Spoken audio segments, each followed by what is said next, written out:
أعوذ بالله من الشيطان الرجيم. بسم الله الرحمن الرحيم. Salatu wassalamu ala Sayyidina Muhammad wa alihi tahirin. En el nombre de Dios, el compasivo, el misericordioso. Que las bendiciones de Dios sean con el profeta del Islam Muhammad y los inmaculados de su familia. Siguiendo con estas clases sobre la vida de los profetas, según la perspectiva del Sagrado Corán, analizando las características comunes que ellos tenían en la forma de principios, llegamos a lo que sería el principio número 7, que es convocar al monoteísmo. Esta convocatoria al monoteísmo fue también un principio, una característica común. Y eso viene con la definición de la profecía, o del hecho de ser un profeta de parte del Dios único. Allah subhanahu wa ta'ala, esta convocatoria, vemos que la realiza a través de todo el mensaje del profeta, porque cada una de las nociones, cada una de las enseñanzas de los profetas, su modo de vida y su proceder se fundamentan precisamente en la creencia de que no hay divinidad más que Dios. Por lo tanto, lo más importante, y es por eso que lo principal en el Islam y la forma en que uno se hace musulmán es diciendo la kalima, o sea, la frase no hay divinidad sino Dios. Leemos en el Sagrado Corán: A'udhu billahi minash shaitanir rajim, bismillahir rahmanir rahim. Wa ma arsalna min qablika min rasulin illa nuhi ilayhi annahu la ilaha illa ana fa'budun. Antes de ti no mandamos a ningún mensajero sin que le reveláramos: no hay más divinidad que yo, adoradme pues. Corán, Sura Al-Anbiya, que es la sura número 21, sura de los profetas, aleya número 25. Entonces tenemos un tema básico o fundamental, que es que los profetas llegaron para convocar hacia Dios, para que su convocatoria sea aceptada, para que sus enseñanzas sean tomadas en cuenta, sean válidas.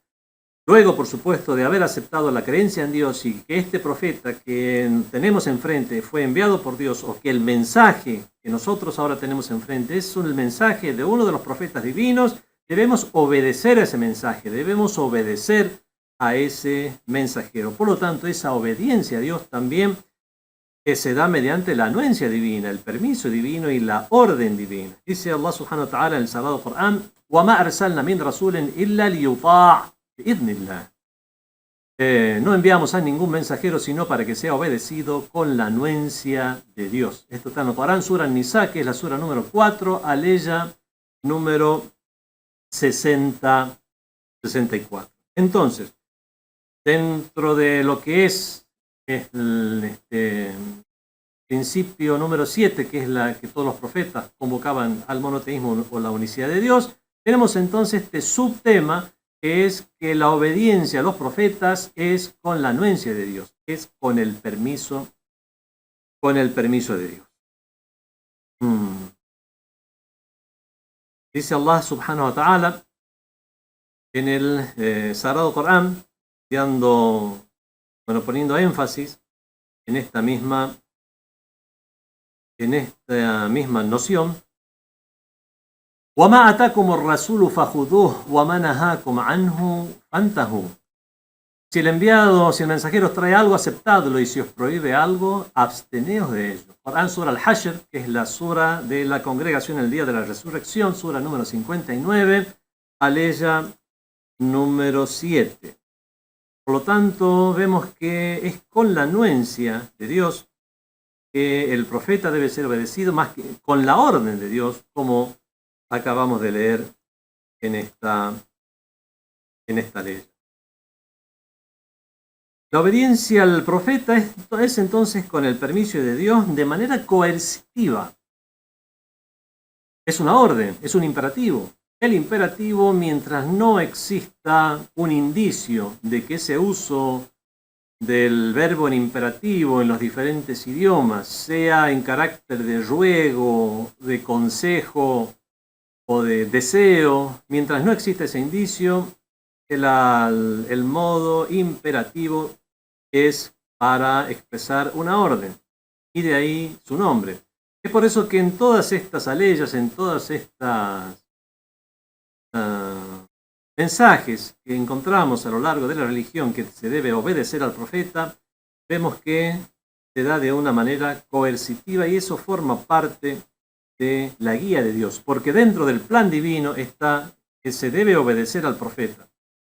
Por supuesto, después de haber aceptado con la razón los principios de la religión, que es la creencia en Dios, hemos establecido esto con nuestro propio razonamiento, de la misma manera la creencia en el más allá y de la misma manera el hecho de que debe haber profetas, enviados, mensajeros, o sea, señales en el camino, en la manera de para expresar, para que Dios manifieste su benevolencia y su sapiencia al enviarnos estos instructores. Ahora, cuando ya de manera general aceptamos el fundamento que tal persona es profeta, no debemos ahora prolongar más nuestra obediencia hasta que podamos llegar a razonar y concluir cada uno, con certeza, cada uno de los aspectos de las órdenes que nos da el mensajero de parte de Dios, puesto que obviamente no tendremos ni la capacidad, ni la vida, ni la comprensión, ni una eternidad será suficiente para llegar a comprender todos estos aspectos. Así que cuando en general sí ya hemos aceptado, el siguiente paso es obedecer al mensajero y a partir ya de sus orientaciones razonar lo que nos presenta.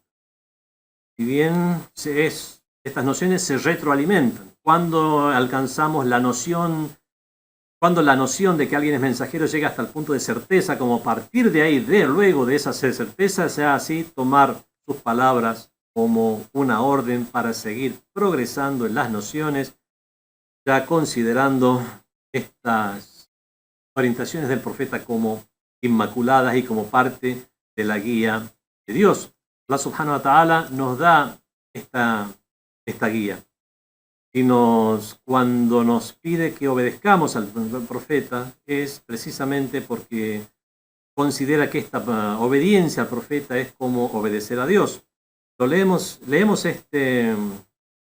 esta noción en el Sagrado Corán, en la ley que dice وَأَطِيعُوا اللَّهَ وَأَطِيعُوا الرَّسُولَ وَأُولِي الْأَمْرِ مِنكُمْ. Obedeced a Dios, obedeced al mensajero y a los dotados de autoridad de entre vosotros. Esto está en el Sagrado Corán, Sura An-Nisa, que es la sura número 4, Sura de las Mujeres, aleya número 59. Bueno, en el texto, el Sagrado Corán, como tal vez hayamos mencionado en estas sesiones, tiene niveles de exégesis, de interpretación, de hermenéutica, y eso lo vemos claramente en el Hadís, en varios hadices o narraciones del profeta y de los inmaculados de la familia del profeta, sobre todo en el Hadís el imam Ja'far Sadiq, alayhi salam, el sexto de los imames, que nos dice que el Corán tiene un aspecto aparente y un aspecto oculto, y cada aspecto oculto a su vez tiene otro aspecto oculto hasta 7 niveles. Entonces, para que pueda llegar a existir esta penetración en los niveles, para extraer aspectos ocultos uno tras otro, tiene que haber también una precisión en el uso del lenguaje. Encontramos, por ejemplo, en esta ley que se repite la palabra obedeced. Obedeced a Dios y obedeced al mensajero. Obedeced y obedeced. Hay dos obedeced. Podría haber dicho simplemente obedeced a Dios, al mensajero y a los dotados de autoridad. Pero dividió en dos. Hay uno obedeced a Dios y hay otro obedeced al mensajero y a los dotados de autoridad. Eso es para diferenciar el tipo de obediencia. Que la obediencia original de base, esa que viene de fábrica, es la obediencia a Dios. Es Dios, Allah subhanahu wa ta'ala, el creador, el que es digno de ser obedecido. Y la obediencia al profeta y a los dotados de autoridad es una derivación o es una obediencia secundaria. Están al mismo nivel, pero están en una verticalidad donde la obediencia al mensajero y a los dotados de autoridad son obediencias secundarias. También está el tema. Bueno, hagamos la aclaración. No es principalmente el tema que nos incumbe ahora, que los dotados de autoridad no significa cualquier gobernante que un grupo humano pueda llegar a tener, puesto que las personas en general no son infalibles. Y si alguien que se volvió gobernante por esas causas, casualidades de la vida, ya no por eso significa que la obediencia a él está al mismo nivel que la obediencia a Dios, sobre todo porque sería una persona falible. Y si es una persona falible, sus órdenes, al no ser infalibles, obviamente estarán sujetas al error, al extravío, a la equivocación, y entonces ya no estaríamos siguiendo la guía divina o lo que Dios quiere para nosotros. Entonces, no estaríamos obedeciendo a Dios al no seguir la orden de Dios. Y para que no exista una contradicción entre la obediencia a los dotados de autoridad con la obediencia a Dios, estos dotados de autoridad tienen que ser infalibles. Y por eso, según la perspectiva de la escuela de Ahlul Bayt, la escuela imamita decimana, aquí los dotados de autoridad se refieren a los imames inmaculados de Ahlul Bayt. Si bien se relaciona con este tema, no se relaciona directamente, sino que debe ser tratado aparte de este tema, pero era necesario mencionar. Entonces, todo eso esa obediencia al mensajero, forma parte de lo que es Hudallah, la guía de Dios. Y como dice Allah subhanahu wa ta'ala en el Sagrado Corán, A'udhu billahi minash shaitanir rajim, Inna hudallahi huwal huda. La guía de Dios es la verdadera guía. Esto está en el Corán, Sura Al-Baqarah, Sura número 2, aleya número 120. También encontramos en el mismo Sagrado Corán que nos dice, وَهُوَ يَهْدِي السَّبِيلَ, y Él, Dios, es el que guía al sendero. Corán, Sura Al-Ahzab, que es la sura de los grupos, los confederados, Sura 33, aleya número 4. Bueno, esta obediencia que nosotros encontramos, a lo cual nos exhorta Allah subhanahu wa ta'ala en el Sagrado Corán, tiene que estar en consonancia y en congruencia con la obediencia a Dios, como ya hemos dicho. Además de esta ley del Sagrado Corán, podemos llegar a comprender esto, o se nos ha ordenado que tengamos en cuenta esto, en el hadith del profeta del Islam, en la narración del profeta del Islam, Muhammad sallallahu alaihi wa alihi, que la bendición de Dios sea con él y con su familia, en esta narración que dice, La ta'ata li makhluqin fi ma'asiyatil khaliq. ¿Qué significa? Bueno, ahí está la fuente para los que conozcan el idioma árabe, para que puedan referirse a la misma. Man la yahdurul faqih, tomo 2, bueno, hadith número tanto. Entonces encontramos, bueno, esto significa, no se obedece a una criatura en desobediencia al Creador. La ta'ata li makhluqin fi ma'siyatil khaliq. Bueno, también en los hadices o narraciones del profeta del Islam existe una minuciosidad en la forma de expresión. Aquí se ha usado la partícula la de negación. No hay obediencia a una criatura. La se llama en árabe o en gramática árabe la de nafi al-jins, que niega todo el género, la especie en general de lo que voy a negar. Es como cuando digo en la kalima, en la frase la ilaha illallah, no hay divinidad más que Dios. La ilaha illallah significa no hay ningún tipo de divinidad, no hay divinidad en absoluto más que Dios. Estas son las características que tiene esta la, cuando dice la ilaha illallah. Si no sería la ilahun illallah, pero la ilaha significa que es la de Nafiat al-Jins, es una partícula de negación del género total que yo estoy negando, de toda la especie de aquello que yo estoy negando. Aquí se usa la ta'ata li makhluqin, no se obedece a una criatura o no hay obediencia a una criatura. Significa que no hay ningún tipo de obediencia. La verdadera traducción sería absolutamente no se obedece a una criatura, o en absoluto no se puede dar el caso que se pueda obedecer a una criatura si es que en tanto se está desobedeciendo al Creador. Bueno, los profetas, entonces, en sus mensajes son con la anuencia de Dios. Es Allah subhanahu wa ta'ala el que nos ordena obedecer a los profetas. Al obedecer a los profetas tenemos que considerar su condición de inmaculados, puesto que si no fueran inmaculados no podríamos obedecer a los profetas. Ya hemos tratado algo de este tema cuando hemos hablado en algún principio anterior, puesto que obedecer a alguien que no es inmaculado, eso atentaría contra las órdenes reales de Dios. Entonces el profeta, cuando los profetas en general, Estamos hablando de las características comunes a todos los profetas. Los profetas, cuando predicaban su mensaje, se encontraban con dos grupos de personas.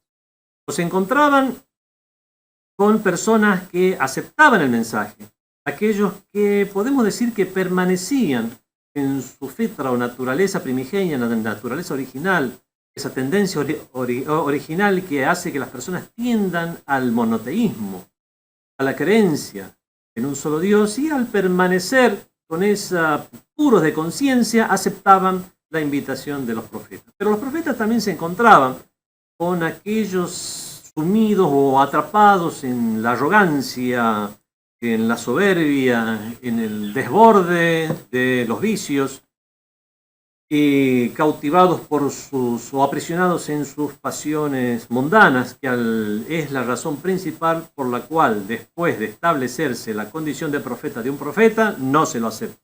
Es para escapar de la responsabilidad y seguir creyéndose con la opción de poder practicar diferentes actos de corrupción y sumirse en la obscenidad, la indecencia y otros vicios morales. ¿A quién se revela contra los profetas? Dios, cuando lo hace a sabiendas, Dios lo humilla, en este mundo o en el otro. Cuando esa confrontación es directamente al profeta y no a su mensaje, esa humillación es una humillación, es algo denigrante lo que puede llegar a pasar con esas personas en este mundo. Siendo lo más, lo que primero a uno se le viene a la mente, el castigo que recibieron los pueblos en la antigüedad cuando ya se les establecía la condición de un profeta y aún así permanecían obstinados en su rebeldía. En definitiva, la revelación y la escuela divina de los profetas es la que, a pesar de los altibajos que uno pueda llegar a pensar que sufren los profetas en esta vida, y hemos dicho ya que los éxitos de un profeta están medidos con criterios espirituales y divinos y no con criterios mundanos. Por lo tanto, que el hecho que un profeta sea martirizado no necesariamente significa que no haya tenido éxito en su misión, sino que todo lo contrario, puede haber sido ese martirio una de las razones principales por las cuales llegó a cumplir con su misión el profeta y llegar a difundirse masivamente ese mensaje o a perdurar en la historia de la humanidad. Por lo tanto, éxito no significa que Dios va a preservar la vida material o la existencia material de una persona por siempre. Los profetas son seres humanos. Y como dice el Sagrado Corán, Kullu nafsin dha'iqatul maut, toda alma probará la muerte, probará el sabor de la muerte. Está en el Corán, Sura Al-Imran, que la Sura número 3, aleya número 185. Y los profetas son seres humanos. Entonces, ellos también no solamente van a probar el sabor de la muerte, igual que el resto de los seres humanos, sino también las vicisitudes que pueden llegar a acontecer a los seres humanos y acontecen a los profetas dentro de lo que es el plan divino para que logren éxito en su misión. En resumen, todos los profetas divinos tuvieron éxito en su misión. Todos, cada uno de ellos. Desde que dentro de la sapiencia divina está el envío de los profetas por una razón, y esa razón se ha cumplido siempre. Como un subtema, que una de las características comunes a todos los profetas es convocar al monoteísmo, es la creencia, es que la creencia en la unicidad, la creencia en el Tawhid, es el mejor obsequio y el mejor regalo que los profetas han traído a la humanidad. Esto lo encontramos muy expresamente en la narración del profeta del Islam, donde él dice: "Ma qultu wa la qala al-qailuna qabli mithla la ilaha illa Allah". No dije yo, ni los que hablaron antes de mí o antes que yo dijeron algo como la frase: "No hay divinidad sino Dios. Significa que esa es una frase magnífica. Es una frase que condensa prácticamente toda la creencia en el monoteísmo, y quien reflexiona en la misma también puede llegar a inferir muchas de sus derivaciones.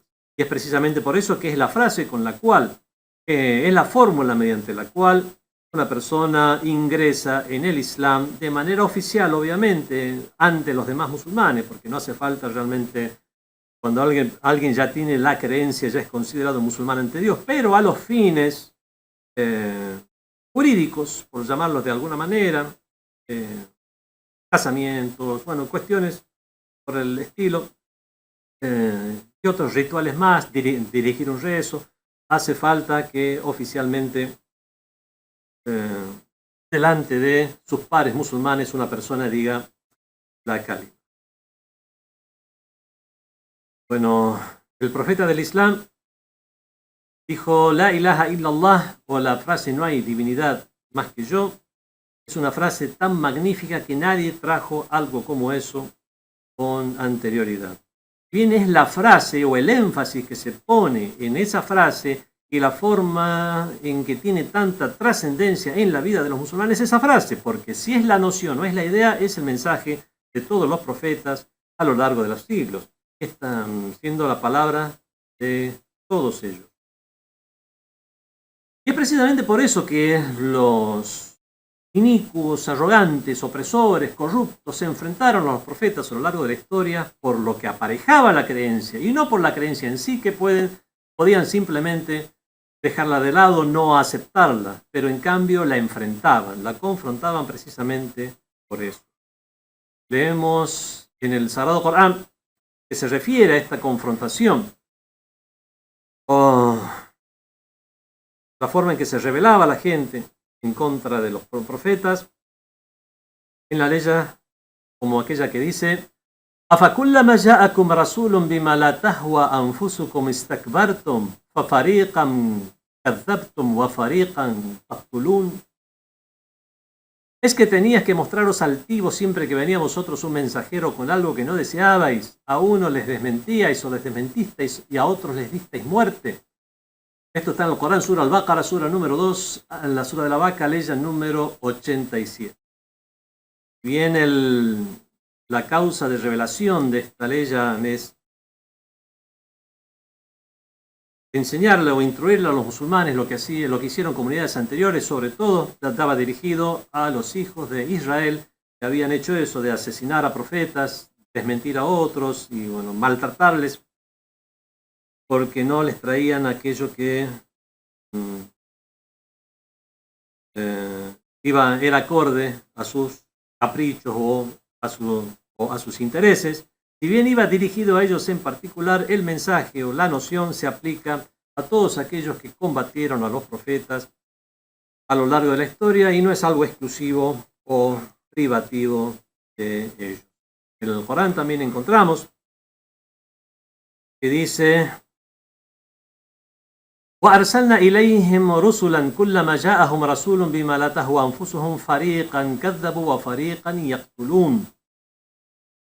Y les enviamos mensajeros siempre que un mensajero venía a ellos con algo que no era de su gusto, desmentían a unos y daban muerte a otros. Eso está en Corán, Sura Al-Ma'idah, de la mesa servida, Sura número 5, aleya número 70. Bueno, esta aleya tiene el mismo tenor que la anterior. Allah subhanahu wa ta'ala envía a los profetas con este mensaje, con esta convocatoria, que es la unicidad. Y si bien, como ya dije al comienzo de este principio, eso tiene muchas aristas y derivaciones, tantas como la religión misma, puesto que toda la religión está fundamentada en ello. Es por eso, y no porque el tema no sea importante, que vamos a volver al mismo prácticamente a lo largo de todos los principios, instrucciones, enseñanzas, historias que podamos llegar a exponer en estas charlas y en otras charlas. Por lo tanto, mantenemos eso como un principio en común y pasamos el hecho de que todos los profetas convocaron al monoteísmo y pasamos al principio siguiente o característica siguiente de los profetas.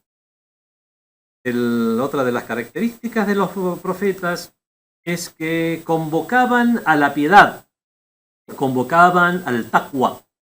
Pero la palabra taqwa aquí tenemos que mencionar que la palabra taqwa en realidad significa temor a Dios. Aquí las estamos traduciendo como piedad porque una persona no debe tener miedo de Dios. No es temor a Dios en el sentido que uno tiene miedo de Dios. Tenemos miedo, tenemos temor del resultado de nuestras propias acciones desde que Dios es justo. Si bien apelamos a su misericordia, no debemos olvidar que debemos ganarnos o debemos ser acreedores a su misericordia, porque Dios, Allah subhanahu wa ta'ala, nos va a corresponder después que hemos pasado por este mundo y Allah nos ha probado y nosotros hemos llegado a mejorar como seres humanos, nos va a ser inshallah objeto de su misericordia. Pero que en este camino, en este viaje, en este peregrinaje, en este mundo efímero en el cual estamos de manera tan transitoria, muchas veces puede ser que lleguemos a cometer actos aberrantes por los cuales debamos llegar a ser ajusticiados, más que nada para que exista una justicia en el universo, sobre todo cuando infringimos los derechos de Dios. Los derechos que podemos infringir son derechos de Dios y derechos de los humanos, sobre todo cuando infringimos los derechos de los humanos. La misma gente pide justicia, quiere que haya una justicia que va a darse de manera definitiva en este mundo o en el otro desde que Dios justo. Y es por eso, por la existencia de esa justicia, que tal vez podamos llegar a ser acreedores al castigo divino, a la reprimenda divina, a que Allah subhanahu wa ta'ala nos deje de lado y no se interese en nosotros, que ya de por sí es un castigo inmenso. Pero todo eso será a causa de nuestras propias acciones. Por lo tanto, a Dios no hay que tenerle miedo a Dios, sino a nuestras propias acciones. Dios es Rahman el-Rahim, es misericordiosísimo. Y es por eso que cuando se habla de taqwa, en la terminología islámica se está hablando de ese comportamiento que es adecuado o es congruente con las personas que tienen temor de Dios. Y es por eso que lo vamos a traducir como piedad. Y aquí el hecho de que todos los profetas convocaran a la taqwa, podemos extraer un subtema. Este subtema es que ver que los profetas nos traen o son los que expresan o proporcionan el vehículo y las provisiones en el viaje hacia Dios, en esta marcha hacia Dios que todos tenemos. Todos estamos marchando hacia Dios. Todos vamos a encontrarnos con Dios finalmente, con Allah subhanahu wa ta'ala. Habrá algunos que inshallah nos encontremos, me incluyo inshallah con una esperanza, en la misericordia divina, que encontremos a Allah y seamos objetos de su misericordia, de su benevolencia, de su justicia, de su misericordia. Pero estarán también aquellos que se encontrarán con Allah, que se encontrarán con atributos de Dios no tan agradables, como dice Allah subhanahu wa ta'ala en el Sagrado Corán. Inna minal mujrimina muntaqimun. Por cierto, que nos vengaremos de los pecadores. Aquí la palabra podría ser vengaremos, podría ser le daremos su merecido por lo que hicieron. La palabra intiqam se usa más para venganza, por eso fue traducida de esta manera. No vamos ahora a ser minuciosos en la traducción. Va a haber personas que se van a encontrar con Allah subhanahu wa ta'ala y se le van a encontrar de esta manera muy poco agradable. Pero estarán aquellos que, inshallah, el encuentro que van a tener con Allah subhanahu wa ta'ala sí va a ser agradable, como dice Allah subhanahu wa ta'ala en el Corán: Inna rahmatallahi qaribun minal muhsinin. Ciertamente que la misericordia de Dios está cerca de quienes hacen el bien. Eso está en el Corán, Sura Al-A'raf, los murallones, que es la sura número 7, aleya número 56. En este viaje que realizamos para finalmente encontrarnos con Dios, el Corán considera que debemos aprovisionarnos, es un viaje, debemos llevar provisiones, y la mejor de estas provisiones es la taqwa, es la piedad. Es ese comportamiento digno de alguien que es temeroso de Dios. Eso lo leemos en la ley que dice: وَتَزَوَّدُوا, aprovisionaos, فَإِنَّ خَيْرَ الزَّادِ التَّقْوَى. En verdad que la mejor provisión es el taqwa, es la piedad, es el comportamiento piadoso.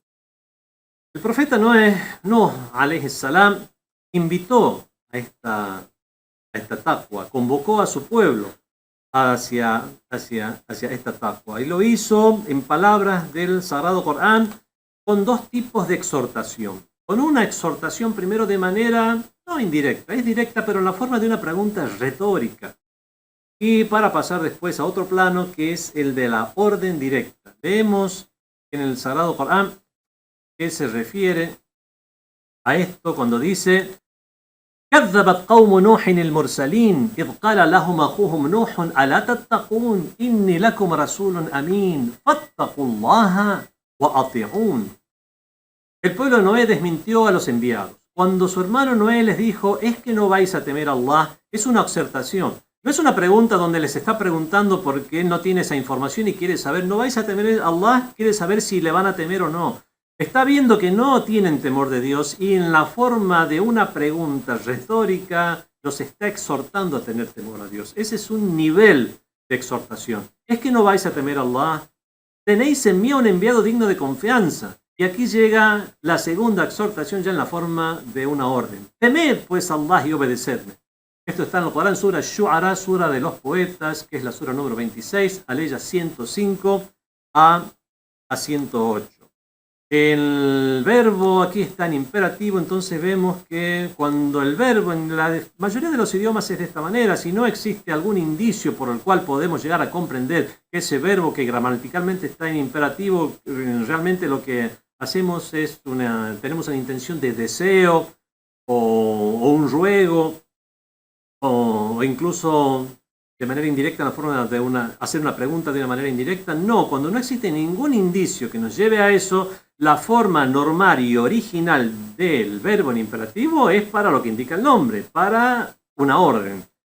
Y es por eso que encontramos que esta segunda exhortación del profeta, del profeta del monoteísmo, Noé, con él sea la paz, es mediante la orden. Ya habíamos dicho que los profetas deben ser obedecidos. Este mismo tenor lo encontramos en diferentes profetas. El Sagrado Corán, en la misma sura, sura número 26, sura Al-Shu'ara, se refiere a varios profetas que se dirigen prácticamente con las mismas frases a su pueblo. Por ejemplo, tenemos esta ley que dice en la misma sura Shu'ara: كذبت عاد المرسلين إذ قال لهم أخوهم هود ألا تتقون إني لكم رسول أمين فاتقوا الله وأطيعون.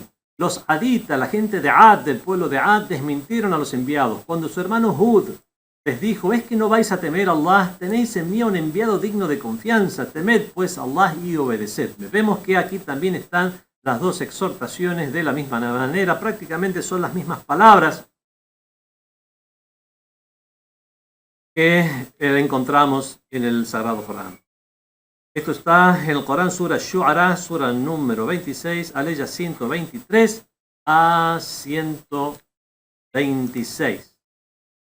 Sigue también el profeta Hud a su pueblo, les dice: وَإِذَا بَطَشْتُمْ بَطَشْتُمْ جَبَّارِينَ فَاتَّقُوا اللَّهَ وَأَطِيعُونَ وَاتَّقُوا الَّذِي أَمَدَّكُمْ بِمَا تَعْلَمُونَ.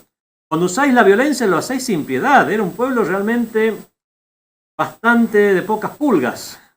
Usaban la violencia incluso con el mismo profeta de Dios. Y aquí llega la orden también del profeta: temed pues a Dios y obedecedme, temed a quien os ha proveído de lo que sabéis. También las enseñanzas del profeta son una provisión. Pero como dice el Sagrado Corán, la mejor de las provisiones es la piedad o el comportamiento timorato. Bueno, aquí vemos la cita, que es el Corán, Surah Shu'ara 26, aleya 130 a 132. Lo mismo sigue la misma sura, diciendo prácticamente las mismas palabras del profeta Saleh, que le dirigió a su pueblo, el pueblo de Thamud. كذبت ثمود المرسلين إذ قال لهم أخوهم صالح ألا تتقون إني لكم رسول أمين فاتقوا الله وأطيعون. Los samudeos desmintieron a los enviados cuando su hermano Saleh le dijo: es que no vais a temer a Allah, en verdad que tenéis a mí un enviado digno de confianza, temed pues a Allah y obedecedme. Y después, sí, ya son frases que ya se diferencian de un profeta a otro, como aquella que dice: وَتَنْحِتُونَ مِنَ الْجِبَالِ بُيُوتًا. El profeta Saleh es el que dice: وَتَنْحِتُونَ مِنَ الْجِبَالِ بُيُوتًا فَارِحِينَ فَاتَّقُوا اللَّهَ وَأَطِيعُونِ وَلَا تُطِيعُوا أَمْرَ الْمُسْرِفِينَ. Y continuaréis excavando hábilmente casas en las montañas. Ya dijimos que es cuestión de exégesis e interpretaciones y análisis, ver si se refiere a Petra o a otros pueblos que también realizaban casas excavándolas en las rocas de las montañas. Y continuaréis excavando hábilmente casas en las montañas. Temed pues a Allah y obedecedme, no obedezcáis las órdenes de los inmoderados. Es una de las razones por las cuales la gente no sigue a los profetas, que es para obedecer a los inmoderados, para continuar en la corrupción. Bueno, también dice el Corán: كذبت قوم لوط المرسلين إذ قال لهم أخوهم لوط ألا تتقون إني لكم رسول أمين فاتقوا الله وأطيعون. Exactamente, prácticamente las mismas palabras. El pueblo de Lot desmintió a los enviados. Los hermanos Lot les dijo: es que no vais a temer a Allah. También en la forma de una pregunta y en la forma de una orden: temed pues a Allah y obedecedle. Temed a Allah es la misma frase o el mismo verbo. Taqullah, tened taqwa, tened piedad. Lo mismo pasa con Ashabul Aika, la gente del Aika. كذبت أصحاب الأيكة المرسلين إذ قال لهم شعيب. Al Ashabul Aika, la gente de la espesura, fue enviado Shu'aib, que fue Jetro, el suegro de Moisés. إذ قال لهم شعيب إني لكم رسول أمين فاتقوا الله وأطيعون. Los habitantes de la espesura, a veces se lo traduce como la espesura. El Aika era el árbol frondoso, precisamente por el hecho de ser tan frondoso que formaba como una espesura, como un gran bosque donde prácticamente no llegaba la luz del sol a la tierra. Los habitantes de la espesura desmintieron a los enviados cuando Shu'aib les dijo: es que no vais a temer a Allah, en verdad que tenéis en mí un enviado digno de confianza, temed pues a Allah y obedeced. Bueno. Allah subhanahu wa ta'ala, a través de los profetas, les envía mensajes. Estos mensajes son enviados a gente que puede llegar a corregirse. De otra manera, sería una acción vana.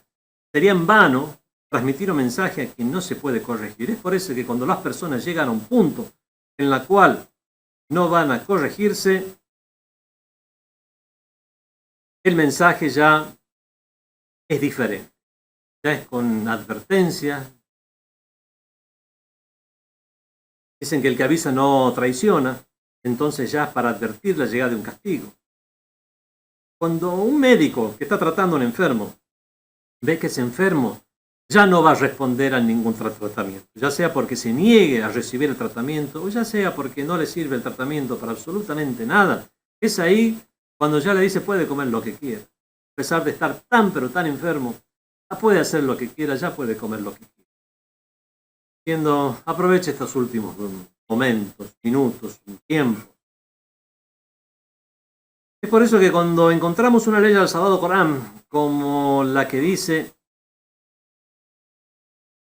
o que Allah subhanahu wa ta'ala le dice a la gente: "I'malu ma shi'tum", haced lo que queráis, no debemos tomarla a la ligera. Significa que esto está en la sura Fussilat, en la sura 41, ley número 40. No hay que tomar esto a la ligera. Significa realmente cuando Allah subhanahu wa ta'ala ya no nos toma en cuenta, ya no nos envía orientaciones para que nos guiemos en nuestra vida y nos deja para que aceleremos todo lo que queramos, significa que tal vez ya no le importa que nos estrellemos. O ya nos deja para que nos estrellemos. Por lo tanto, debemos hacer, como dice el Sagrado Corán, i'tibar, aprender, sacar una enseñanza la moraleja de todas estas sucesos que acontecieron a las comunidades anteriores para que no nos ocurran.